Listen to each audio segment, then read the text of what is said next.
नमस्कार मित्रों, स्वागत है आपका मेरे YouTube चैनल पर। मित्रों, क्या आप जानते हैं कि महिलाओं को होने वाले मासिक धर्म का पुराणों में उल्लेख शामिल है। उन्हें मासिक धर्म क्यों होता है, इस पर एक पौराणिक कथा भी मौजूद है जो इंद्रदेव से संबंधित है।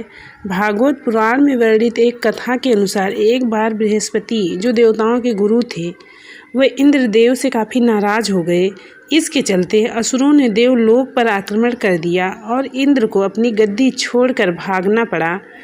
असुरों से खुद को बचाते हुए वो सृष्टि के रचनाकार भगवान ब्रह्मा के पास पहुँचे और उनसे मदद मांगने लगे। तब ब्रह्मा जी ने उन्हें बताया कि उन्हें एक ब्रह्मज्ञानी की सेवा करनी चाहिए। यदि वह प्रसन्न हो गए तभी उन्हें उनकी गद्दी वापस प्राप्त होगी। आज्ञा अनुसार इंद्रदेव एक ब्रह्मज्ञानी की सेवा में लग गए, लेकिन वे इस बात से अनजान थे कि उस ज्ञानी की माता एक असुर थी। इसलिए उनके मन में असुरों के लिए विशेष स्थान था। इंद्रदेव द्वारा अर्पित की गई सारी हवन की सामग्री जो देवताओं को चढ़ाई जाती है, वह ज्ञानी उसे असुरों को चढ़ा रहा था। उससे उसकी सारी सेवा भंग हो रही थी। जब इंद्रदेव का सब पता चला तो बेहद क्रोधित हो गए और उन्होंने सब ब्रह्मज्ञानी की हत्या कर डाली। एक गुरु की हत्या करना घोर पाप है, जिस कारण उन पर ब्रह्म हत्या का पाप आ गया। ये पाप एक भयानक राक्षस के रूप में इंद्र का पीछा करने लगा। किसी तरह इंद्र ने खुद को एक फूल के अंदर छुपाया और 1,00,000 साल तक भगवान विष्णु की तपस्या की। तपस्या से प्रसन्न होकर भगवान विष्णु ने इंद्रदेव को बचा तो लिया, लेकिन उनके ऊपर लगे पाप की मुक्ति के लिए एक सुझाव दिया।